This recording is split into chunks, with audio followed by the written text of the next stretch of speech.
सुना है भस्मक व्याधि के बारे में, सुना आप लोगों ने? तो भस्मक व्याधि ऐसी होती है कि व्यक्ति कितना भी भोजन कर ले उसका पेट नहीं भरता, और पेट में के अंदर जो भी जाता है वो बिल्कुल भस्म हो जाता है, जितना भी भोजन जाए पूरा पच जाता है। तो ऐसी भस्मक व्याधि होती है। अपने यहाँ लक्ष्मीकरण सावकाचार्य के रचयिता आचार्य सामंत भद्र स्वामी हुए हैं। उन्होंने जिन शासन की महती सेवा की है, उन्होंने स्वयंभू स्तोत्र की रचना की, जिस स्वयंभू को आचार्य स्वयं दिन में 3 बार उसका पाठ करते हैं। और उस स्वयंभू स्तोत्र का अतिशय यह है, जब आचार्य 24 भगवान की उसमें स्वयंभू स्तोत्र में स्तुति की गई है। जब आचार्य समंत भट्ट स्वामी को भस्मक व्याधि हुई थी और वह उस समय मुनि अवस्था में थे, और मुनि अवस्था में क्योंकि आप लोग मुनि चर्या से परिचित हैं, इतने दिन से आहार करा रहे, सब करा रहे, तो दिन में 1 बार ही आहार ग्रहण करता है मुनि, और वह भी अपने उपास्य अपने संचित निवास में आहार ग्रहण नहीं करते, दाता के यहाँ ही जाके आहार होता है। वह भी कैसे होता है? वह गोचरी व्यक्ति या आहार के लिए साधु निकलता है, और जो भी उसका विधि होती है, जो विधि वहाँ मिल जाती है, वहाँ साधु का परगाहन हो जाता है। दाता नवधा भक्ति से साधु को आहार देता है, और साधु के आहार के लिए बहुत से विशेषण से युक्त वह विशेषता बतलाई है, उसके लिए बहुत से लक्षण बताए हैं। कैसी व्यक्ति होती है? आज कोई पूछ रहा था ना, गोचरी व्यक्ति कैसी होती है, तो मैं बता दूं, किसी ने सुबह मेरे से पूछा था। गोचरी व्यक्ति ऐसी होती है जैसे जब गाय चारा चरती है तो वह यह नहीं देखती कि उसको चारा या भूसा या सानी देने वाला कौन सा व्यक्ति है। बहुत अच्छे अच्छे सुंदर आभूषण वस्त्र आदि पहने हैं या फिर नहीं पहने, साधारण है, वह सामान्य से तो अपना आहार ही देखती है और उस चारा या सानी को खाती है। तो एक विशेषण साधु के आहार का गोचरी व्यक्ति हो गया। दूसरी व्यक्ति होती है साधु की, कैसी होती है? भ्रामरी व्यक्ति होती है। भ्रामरी व्यक्ति का असर क्या है? क्योंकि आप लोगों को ये सब चीजें इसलिए मालूम होना चाहिए कि आपके नगर में साधु आए हैं, और आपके नगर में सिर्फ जैन समाज तो है नहीं, दूसरी समाज भी है, वह भी आपसे पूछ सकते हैं कि आपके महाराज जी के मुनिराज के आहार कैसे होते, तो आप कैसे बताएंगे? तो एक तो हमें खुद मालूम होना चाहिए, एक दूसरा कोई पूछे तो हम बता सकते हैं, और हमें अपने साधु की चर्या मालूम होगी तो हम उस पर गर्व कर सकते हैं कि हमारे महाराज इतनी कठिन चर्या है, ऐसे आहार लेते हैं। तो गोचरी व्यक्ति मैंने बता दी कैसी होती है। गाय जो उसको चारा या सानी डालता है, उस व्यक्ति को वह साधु या गाय देखती नहीं कि ये सुंदर है, आभूषण से भूषित है, बड़े बड़े अच्छे सुंदर वस्त्र अलंकार आदि धारण किए है, या गंदा है या कुरूप है। गाय कुछ नहीं देखती, उसे तो अपने उससे मतलब है। इसी प्रकार साधु को जो आहार देता है वह अपनी अंजलि में कर पात्र में ही साधु देखता है, यहाँ वहां व्यक्ति उसकी नहीं रहती। अब दूसरी व्यक्ति है भ्रामरी व्यक्ति साधु की। भ्रामरी व्यक्ति मतलब जैसे आपने देखा होगा, भौरा है आपके यहाँ, आपने भौरा देखा? 4 मुखी प्राणी होता है, वह फूल के पुष्प पे जाके रसपान करता है, उसके पराग से रस लेता है, और उसकी भौरे की यह विशेषता होती है कि वह पुष्प के रस का पान तो करता है, और उस पुष्प पे, उस फूल पर उसके द्वारा एक धक्का भी नहीं लगता, मतलब जरा भी उस फूल पर चोट नहीं आए।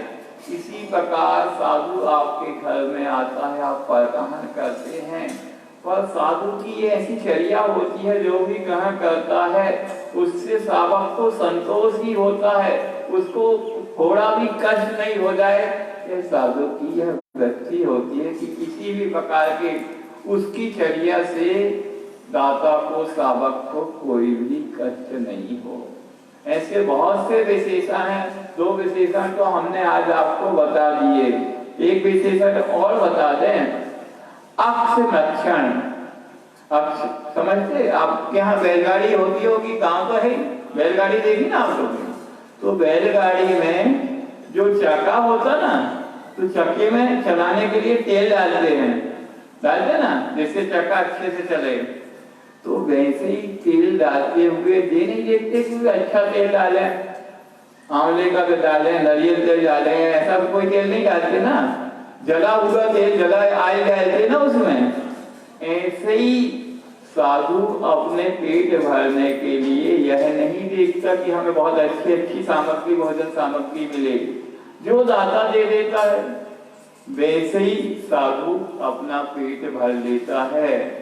आप लोग देखते ना, आपके चौके में जाके कोई डिमांड मांग नहीं करते ना महाराज जी, वैसी अक्ष लक्षण गोचरी वृत्ति या भ्रामरी वृत्ति होती है। अब एक और है वृत्ति, उसको कहते हैं गर्त पूर्ण। गर्त पूर्ण क्या है? गर्त क्या है? गड्ढे को गर्त कहते हैं।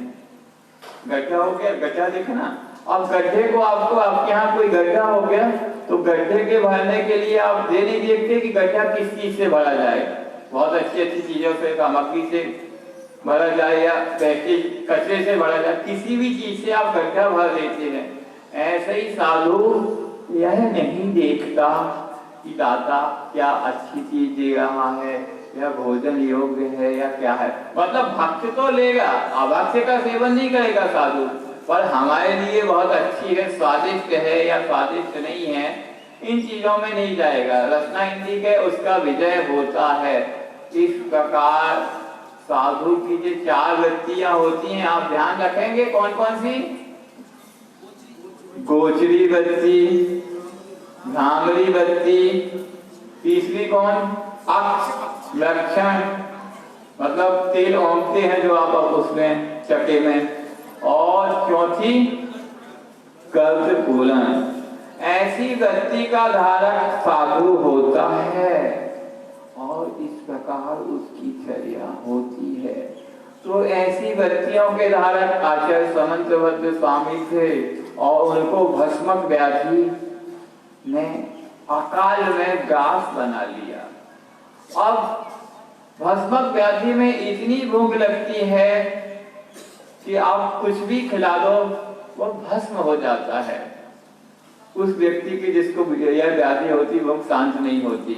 अब मुनिराज तो एक बार दिन में, एक बार 24 घंटे में आहार के लिए निकलेंगे और सावक उनकी अंजलि में कर पात्र में जो दे देगा वह ले लेंगे। और मान लो उनकी उत्कृष्ट आहारचर्या 2.5 घंटे भी है। साधु की उत्कृष्ट आहारचर्या कितनी है? 2.5 घंटे है। अगर कोई महाराज जी बहुत देर तक आहार करे तो आप ये नहीं समझ लेना लगना कि महाराज जी इतनी देर तक आहार क्यों कर रहे हैं। नहीं, कई लोगों के मन में प्रश्न उठ सकता है, महाराज जी को तो थोड़ा सा आहार करना चाहिए और चला जाना चाहिए। आज महाराज जी की आहारचर्या का उत्कृष्ट समय कितना है? 2.5 घंटे। तो 2.5 घंटे तक आपके घर में बैठ के तो आहार करना नहीं है, 2.5 घंटे तक खड़े खड़े आहार करेंगे, वो भी एक बहुत बड़ा कष्ट है। आप थोड़ी देर खड़े हो जाए तो आपको कष्ट होने लगेगा, हाथ पैर दर्द करने लगेंगे, कमर दर्द करने लगेगी।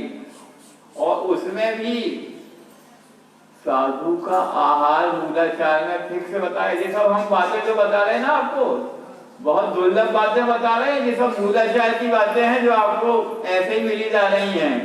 जो मूलाचार क्या है? मुनियों का संविधान है, मुनियों की चर्या। दिन भर में 24 घंटे अहोरात्र में कैसी चर्या होनी चाहिए जिनमें और रात में कैसी चर्या होनी चाहिए, पूरे 24 घंटे की चर्या का उसमें विधि विधान है। तो चूंकि आचार्य समंत भद्र की बात आई तो पहले हमें मुनिराज की चर्या से आपका परिचय कराना होगा, इसलिए ये बातें आगे, नहीं तो आप कहेंगे नरक गति में कहाँ की बातें आगे। और नरक गति के दुख का सुनते सुनते आप थोड़ी अच्छी बातें भी सुन लेते हैं। तो मैं कह रहा था कि साधु की चर्या बता रहा था, 2.5 घंटे ब्रह्मांड के मूलाचार में उत्कृष्ट काल का उल्लेख है, और आहार कितना होना चाहिए उत्कृष्ट। कुछ लोगों की भ्रांतियां हैं, हम उसको भी क्लियर कर दें। कई लोग कहते हैं महाराज जी मुनि महाराज के लिए आहार तो सिर्फ 32 ग्रास बताइए। कितने? 32 ग्रास, 32 से 33 ग्रास महाराज नहीं ले सकते। और 32 ग्रास कितना प्रमाण बताया मूलाचार में, मैं स्वयं बता रहा हूं। मुनि का आहार कितना है? 32 ग्रास प्रमाण। और 32 ग्रास में 1 ग्रास का प्रमाण सुन लो। अब आप 1 ग्रास का प्रमाण है 1000 चावल। 1000 चावल का 1 ग्रास मतलब 1000 चावल आपके मतलब बासमती टाइप हो मान लो, लंबे वाले। अब ऐसे 32,000 चावल को आप इकट्ठा कर लो, और उस 32,000 चावल को आप पकाओ, किसी भी पात्र में पकाओ। आजकल ये कुकर चलने लगा, कुकर में पकाना नहीं चाहिए, वैसे उसकी भी बहुत बड़ी वो है, स्वास्थ्य वर्धक नहीं है वो। हम वो कभी फिर कभी बताएंगे वो चीजें। तो 32 ग्रास को में 32,000 चावल होंगे। एक व्यक्ति इतना आहार तो कर ही नहीं सकता। उसको 100 चावल को इकट्ठा करके एक बार किसी ने उसका वजन लिया, और ऐसे 32,000 चावल का वजन दिया गया, तो कितना हुआ? 400 ग्राम से 450 ग्राम, करीब 425 ग्राम चावल हुए। अब वो 425 ग्राम चावल कोई एक बार में भोजन में ग्रहण कर सकता क्या? कर पाएगा? आपने देखा कोई आपके घर में, मतलब जिसके यहाँ 10 सदस्य कितना चावल बनाते होंगे महिलाएं, उनको तो बहुत अनुभव है, रोज कितनी दाल बनाना है, कितना चावल कितना बनाते होंगे जिसके यहाँ 10 सदस्य हैं? 100 ग्राम 100 ग्राम में 10 सदस्यों को हो जाता है। अच्छा, अब 425 ग्राम महाराज जी एक बार में पकाया हुआ चावल, वो 425 ग्राम का कितना चावल होगा? भात पर कितना बनेगा? बहुत बड़ा भाग हो गया, बटलोई चाहिए होगी। तो इतना चावल सिर्फ एक बार में आहार में ग्रहण कर सकते हैं। इसलिए मैं ये बातें इसलिए बता दे रहा हूँ कि बहुत से थोड़ा जो आधे जल गगरी छलकर जाए, ऐसी कोई कहावत सुनी होगी ना, आधा भरा हुआ जल जो जिस गगरी में हो उसको आप ले जाए कुआं में, यहाँ गाँव में ले भरते होंगे, पूरा भरा हो गगरी में तो वह छलकता नहीं है, आधा भरा हो वो छलकता है। ऐसे ही कोई ने थोड़ा बहुत स्वाध्याय कर लिया हो, तो एक स्वाध्यायशील व्यक्ति हो, अब वो आहार देखने आ गए, ऐसा कई बार होता है। अब उन्होंने गिनती शुरू कर दी महाराज जी के ग्रास की, 1 2 3 4 5 29 30 31 32 हो गए। अरे महाराज जी तो लेते जा रहे हैं, 32 से ज्यादा तो लेनी चलनी चाहिए, ये आगम में कहा है। तो उनके लिए मैं बता दे रहा हूँ, उन्हें पढ़ा तो ठीक है, पढ़ा नहीं तो सुना होगा कहीं कि महाराज जी का आहार 32 ग्रास होना चाहिए, पर उस 32 ग्रास में उनको पूरा स्वरूप नहीं मालूम एक ग्रास का। तो वह स्वरूप हमने विस्तार से आप लोगों को बता दिया कि एक ग्रास में 1000 चावल, 32 ग्रास में 32,000 चावल, और वो कई 400 से 450 ग्राम वजन में होंगे। इतना आहार कोई भी ग्रहण नहीं करता। और इतना ही नहीं, इसके बाद मूलाचार में और आगे छूट दे दी, इसके अलावा साधु के भूख प्रमाण भी आहार हो सकता है। और इसमें और मैं बता दूं, ये तो खाद्य हुआ, पेय में दूध पानी आदि इसके अलावा ले सकते हैं। तो आप ये नहीं समझिए कि हमारे 2.5 घंटे में ज्यादा आहार कर रहे हैं या 32 ग्रास से ज्यादा आहार कर रहे हैं। अब अपन आचार्य समंत भट्ट की बात कर रहे थे। तो आचार्य समंत भट्ट जी को जब भस्मक व्याधि हो गई, अब वह दाता के घर जाते थे, शावक के यहाँ जाते थे, भरपूर घर पे भोजन भी करते थे, और उपासना में संत परिसर में आते ही उनको पुनः भूख लग जाती थी, पेट पूरा खाली हो जाता था, भोजन पूरा पच जाता था। अब ऐसा कितने दिन चले, 1 दिन 2 दिन 3 दिन, महीने भर, 2 महीने, साल भर जो सब देखा गया, तब उन्होंने अपने गुरुदेव को, जो उनके गुरु होंगे, आचार्य महाराज होंगे, उनको निवेदन किया, महाराज हमको इस प्रकार व्याधि हो गई है और इस व्याधि के साथ हम यह चर्या का निर्वाह नहीं कर पा रहे हैं, अतः हमें समाधि संलेखना दी जाए। क्योंकि जैन आगम में आया है, शावकाचार्य समंत भट्ट स्वामी ने स्वयं लिखा है, एक संलेखना अधिकार में आया है, उपसर्गे दुर्वक्षे निर्प्रतिकारे संलेखना, मतलब कोई ऐसा रोग आ जाए, उपसर्ग आ जाए या नहीं प्रतिकार, उसका रोग का कोई प्रतिकार नहीं हो, तो संलेखना ग्रहण कर दे। तो उनने संलेखना की इच्छा जाहिर की अपने गुरुजी से। तो उनके गुरुदेव ने कहा कि तुम्हारे माध्यम से जिन धर्म की महती प्रभावना होनी है, मतलब जैन धर्म का डंका पूरे देश में नहीं, विदेश में, पूरे विश्व में बजना है तुम्हारे माध्यम से। और अभी तुम्हारी उम्र ही क्या है, युवा अवस्था की स्थिति थी उनकी, अतः हम संलेखना की आज्ञा या अनुमति तुम्हें नहीं दे सकते। तो फिर क्या किया जाए? तो उन्होंने कहा मैं आदेश देता हूँ, तुम इस रोग के प्रतिकार जब तक नहीं हो, तुम गृहस्थ वेश धारण कर सकते हो और उस रोग का प्रतिकार कर सकते हो। तो गुरुदेव ने अपने गुरुदेव की आज्ञा के माध्यम से, आदेश से गृहस्थ का वेश धारण किया और कई जगह पूरे देश में भ्रमण किया, कई अन्य संप्रदायों के भेष भी धारण किया और किसी मठ में जाके उन्होंने अपने उदर पोषण के लिए, क्योंकि वहाँ प्रचुर अन्न की मात्रा मिलती थी, उसकी भी बहुत बड़ी कहानी है, उसको मैं फिर कभी सुनाऊंगा। उस व्याधि का शमन किया और कुछ दिन बाद धीरे धीरे जब भरपेट भोजन दिन भर का होने लगा तो व्याधि शमित होने लगी और पुनः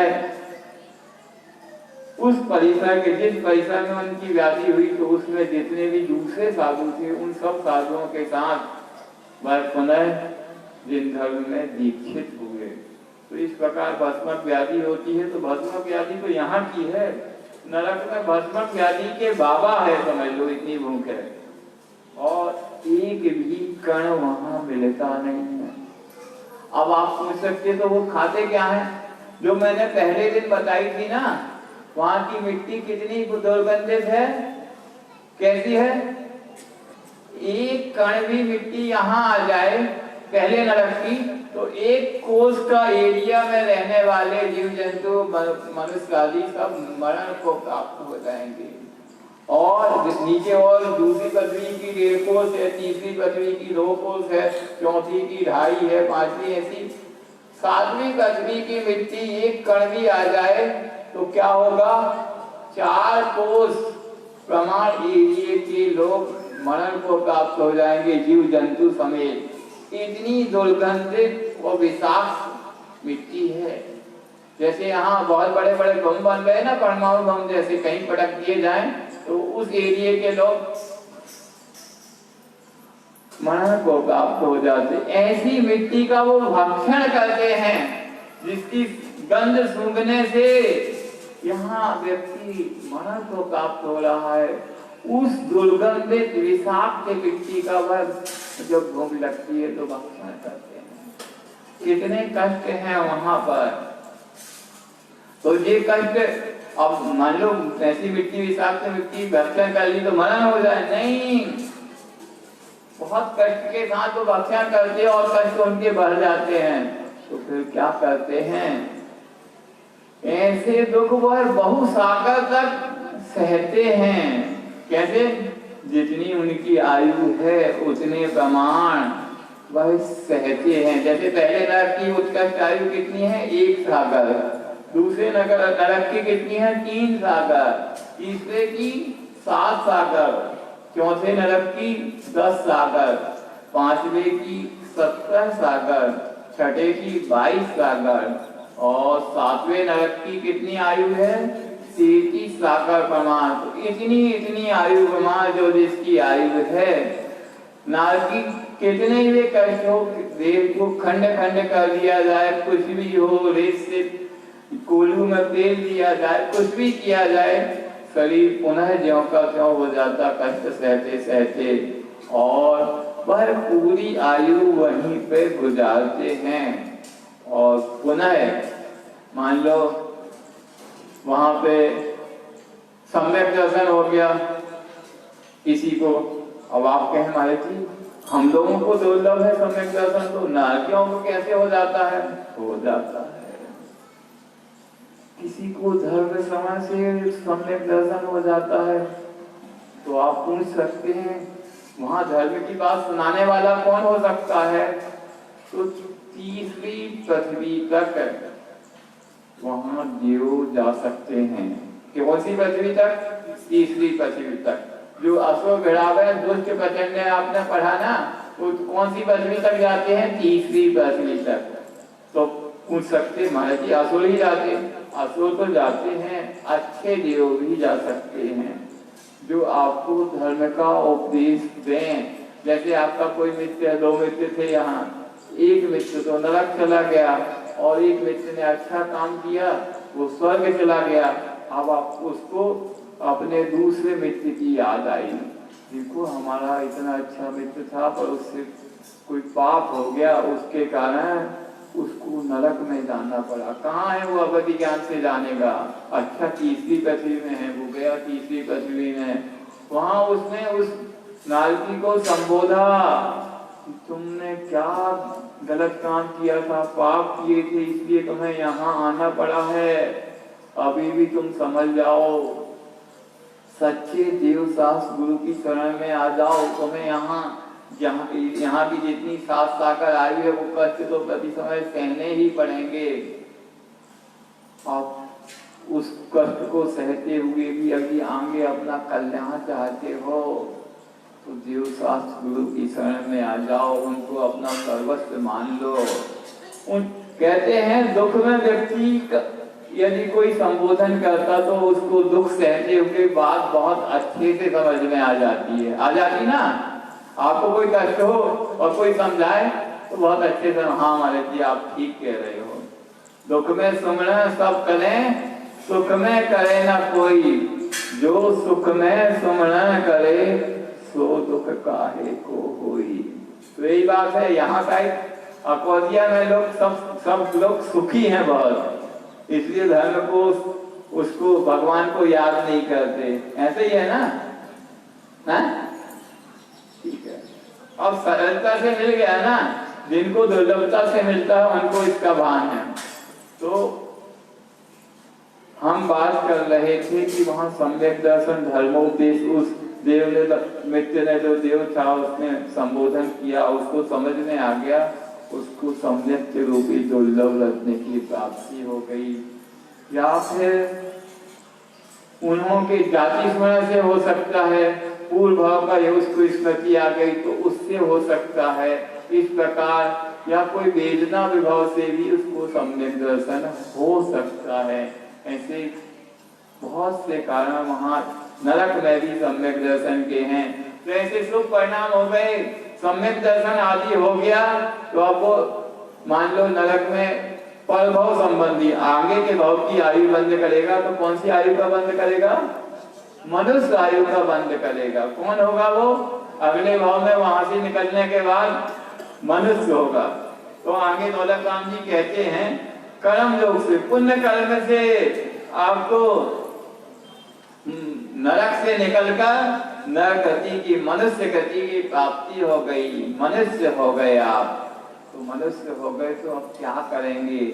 क्या है, क्या मनुष्य हो गए तो बहुत ज्यादा सुख मिल गया क्या? आप यूं समझ लिए, नरकों के दुख तो आपने पिछले 4-5 दिनों से अच्छे से समझ लिए ना।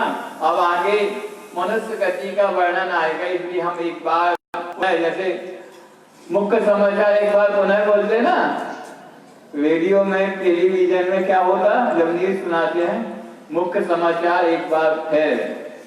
तो नरकों के कष्ट आपने बहुत अच्छे से सुन लिए।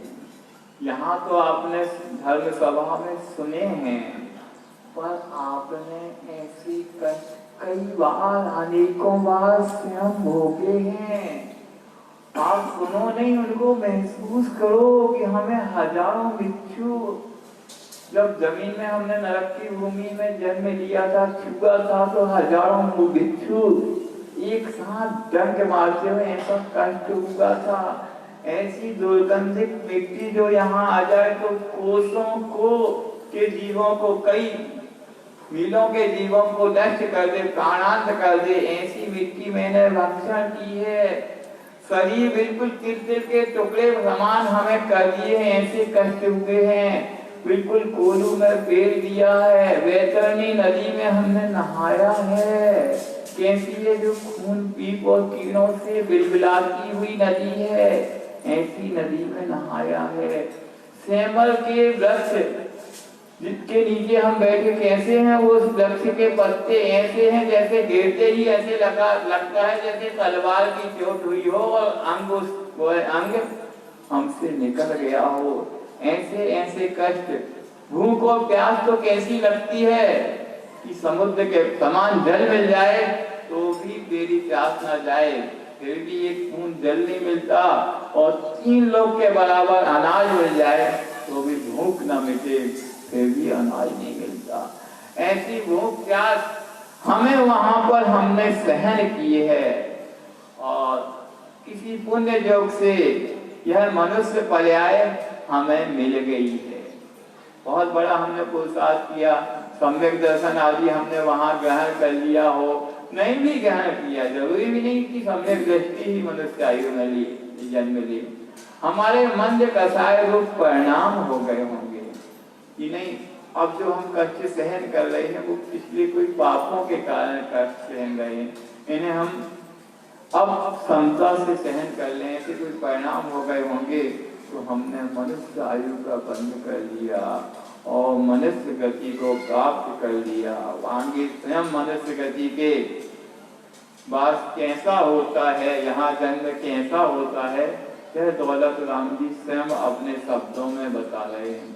आप लोग सब उच्चारण करें, आप लोगों की चर्चा ही आता है, हमारी नहीं कि हम आपको पढ़ा दे रहे हैं, हमारी भी है। हमारा आचार्य जी कहते हैं, कोई अभी कितने साहूकार हो, सुखी हो, कुछ भी हो, सबका अतीत काला है, सब नरक निगोद से ही आए हैं, सबका हेडक्वार्टर मुख्यालय कौन सा है, निगोद ही है। तो आप सबकी, हम सबकी यही दशा है, हम सबकी यात्रा वृतांत है, इसलिए सब कुछ उसमें, सभी लोग उसमें भीगे डूबे दुखी हुए कि हमने ऐसे कष्ट सहे हैं, अब तो चेत जाएं। तो कहते हैं, जननी उदर बसो 9 मास,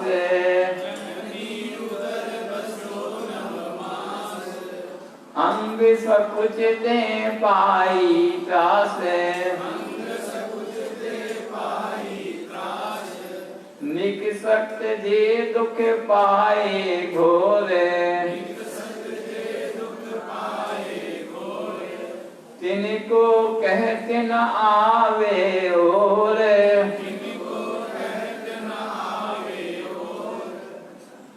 अब जैसे वहाँ नरक गति से जीव निकल गया, मन हो गया, नारकी से निकल गया, तो क्या होता है, उसने मनुष्य आयु का वहाँ बंद किया था। मनुष्य आयु का बंद कैसे होता है, शुभ परिणामों से होता है। और नारकी जीव जब उसकी आयु जितनी रहती है उसके 6 माह शेष रहने पर उसको परभव संबंधी मतलब अगले भव की आयु का बंध होता है। अधिक से अधिक 6 मास अगर नहीं हुआ तो आखिरी अंतर मुहूर्त में अगले भव की आयु का बंध हो सकता है। और नरक से निकलने के लिए कौन से दो आयु है बस। नारकी 2 आयु का बंध कर सकता है, या तो वह तिरंज आयु का बंद करेगा तो पंचेंद्रिय तिरंज हो जाएगा, या मनुष्य आयु का बंद करेगा तो मनुष्य हो जाएगा। तो इस प्रकार 2 ही रास्ते हैं, जो आयु बंद करेगा वहां आके जन्म ले लेगा।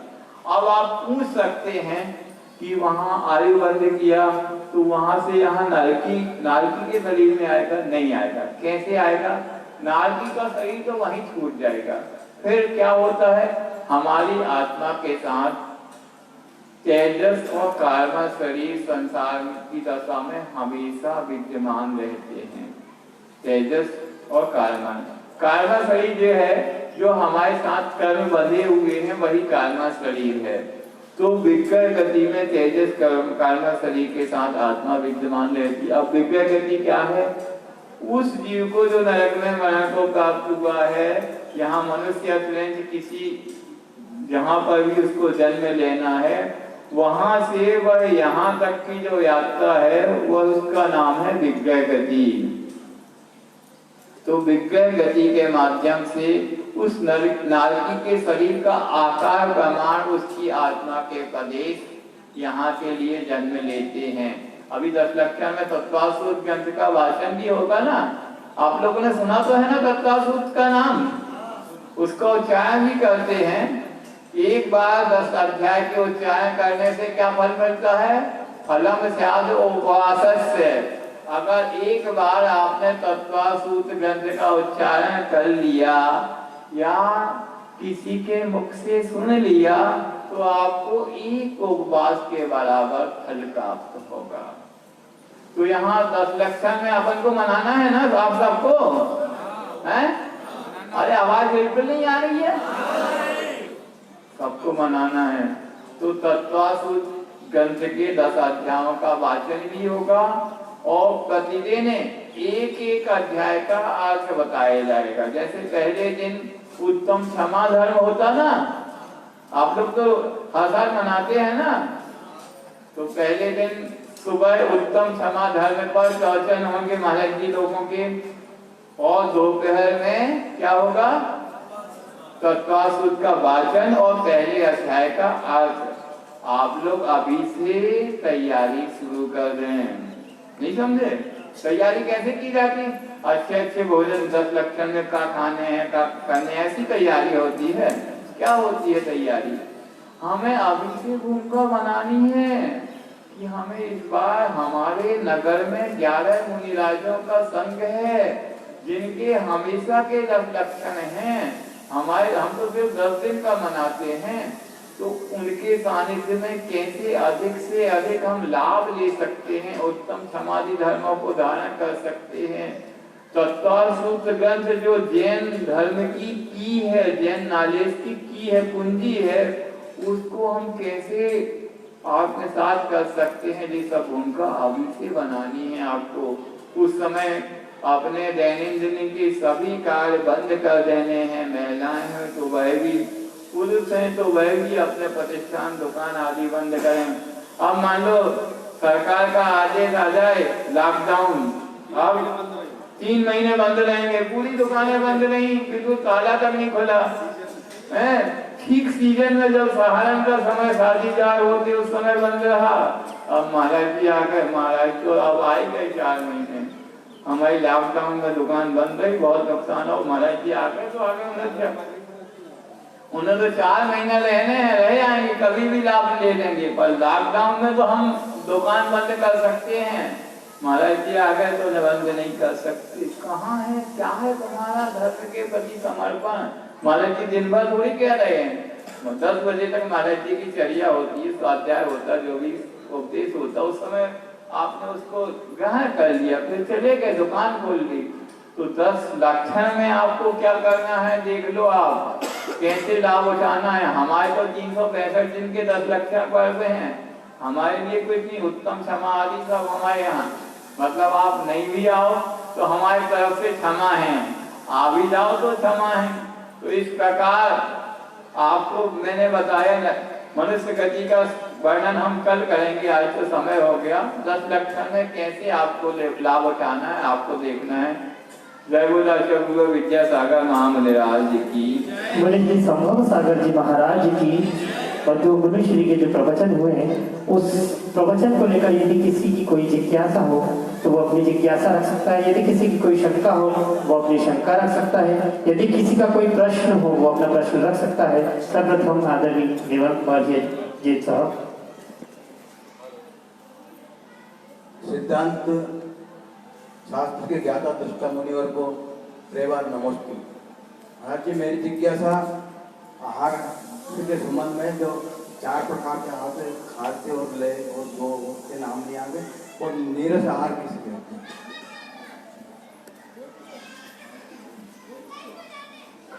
4 प्रकार का आहार ये है, खाद्य, लेय, पेय और स्वास्थ्य। और नीरस आहार जैसा आपने पूछा है, तो जो 6 रस होते हैं आपके, उन 6 रसों से रहे जो भोजन है वह नीरस कहलाता है। जैसे मीठा है, नमक है, और तेल है, घी है, दूध है, दही है, जो 6 रस में गिने जाते हैं। इन 6 रसों से जो रहित भोजन है वह नीरस भोजन है। जिस किसी की भी आगे आ जाए। नमोस्तु महाराज जी, नमोस्तु नमोस्तु। आत्मा के उद्धार में बाधक कारण क्या है और उसका निवारण कैसे कर सकते हैं? आत्मा के उद्धार में हमारे जो अनादिकालीन संस्कार हैं वही बाधक हैं। क्योंकि आपने देखा होगा व्यक्ति को या किसी भी को जो संस्कार रहता है, जैसे आपको मालूम है तो आप बगैर समझे आप उठेंगे, अपने नित्य कार्य करेंगे, दुकान की ओर मुड़ जाएंगे, ऐसे संस्कार रहते हैं। ऐसे ही मिथ्यात, आवृत्ति, प्रमाद, कसाय और योग के अनादिकालीन जो हमारे ऊपर संस्कार पड़े हैं, छाप पड़े हैं, तो हम पुनः पुनः उन्हीं में भ्रमते रहते हैं। कोई उसी एक राउंड है ना, जैसे कोलू का बैल है, आपने देखा होगा। कोलू आपने पुराने जमाने में चलती थी, आई व्हील नहीं होती थी, तो कोलू के माध्यम से ही तिलहन को से तेल निकाला जाता था। तो कोलू का बैल जैसे उसको अभ्यास हो जाता, उसी राउंड में चलता रहता, वैसे ही हमारा भ्रमण का एक पथ निश्चित हो गया है। हम उसी संसार पथ में ही चलते रहते, उसके ऊपर उठने या आत्मा की बातें हम जानते नहीं है कि आत्मा चीज क्या है, या शरीर से भिन्न कोई आत्म तत्व है जो शरीर यहीं पड़ा रह जाता है, जब लटकाए हो जाती सब, जिसको आप दफन कर देते, जला देते हैं और आत्मा हंसा उड़ जाता है। हमें उसका बोध ही नहीं। जिस समय हमें उसका बोध हो जाएगा, हम आत्म कल्याण के लिए प्रशस्त हो जाएंगे।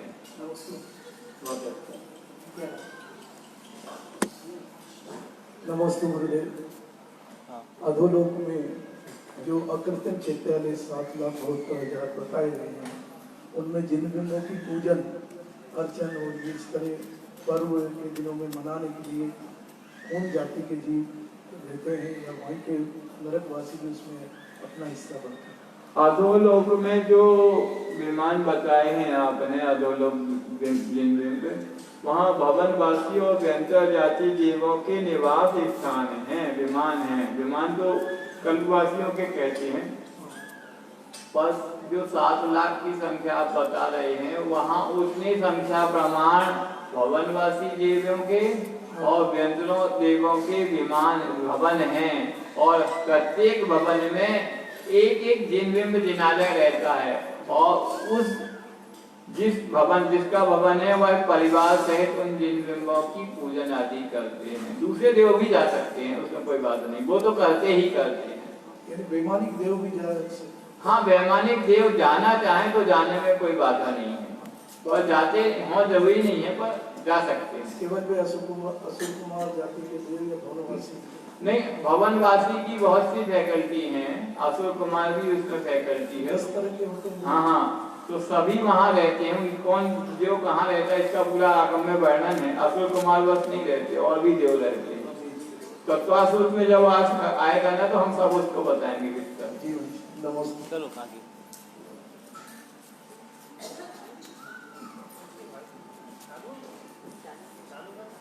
वो दे दो, जल्दी दे दो।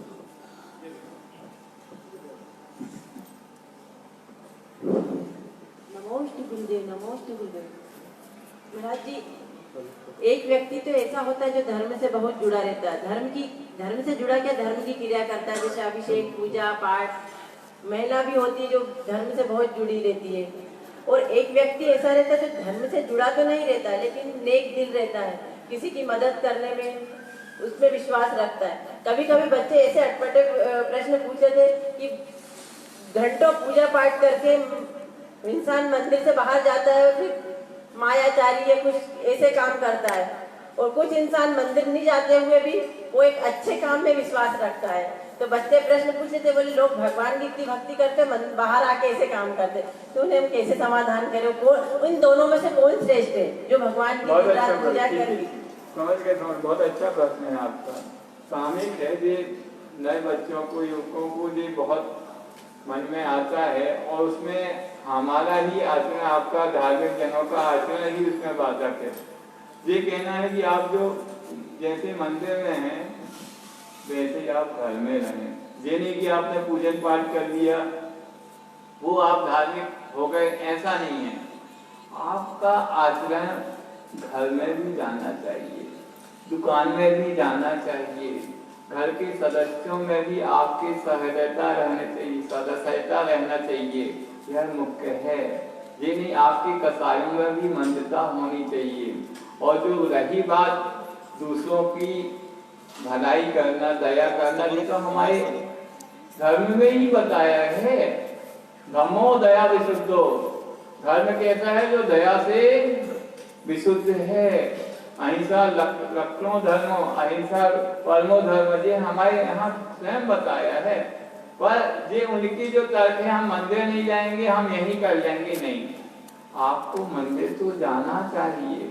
आप अपनी योग्यता के अनुसार पूजन भक्ति करें, दिखावा नहीं करें, जितना कर सकते हैं उतना करें, पर दया के लिए, दूसरों की भलाई के लिए मना नहीं करें। वो तो धर्म में बताई गया है, और बड़ी बड़ी बातें बताई गई हैं।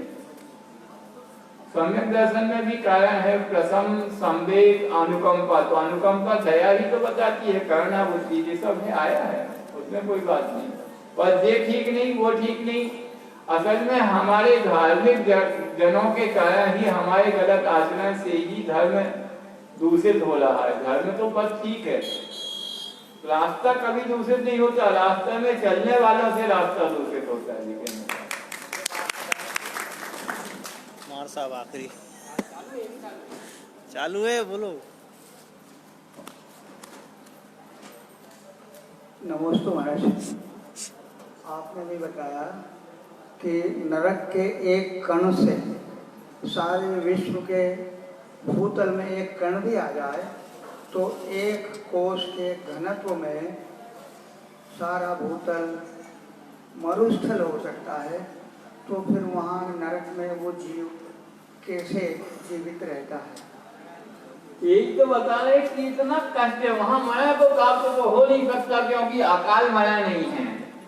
उसको तो वहाँ पूरी जितनी 1 साका 2 साका आदि की आयु है वो गुजारनी ही पड़ेगी। आप इतनी आयु को इतने कष्ट में गुजारना, आप तो सूंघने से मर रहे हैं, वो उसको खा भी रहा है। ये कष्टों की कष्टातीत वर्णन है, दुखातीत वर्णन है उसका, इतना तीव्र दुख है।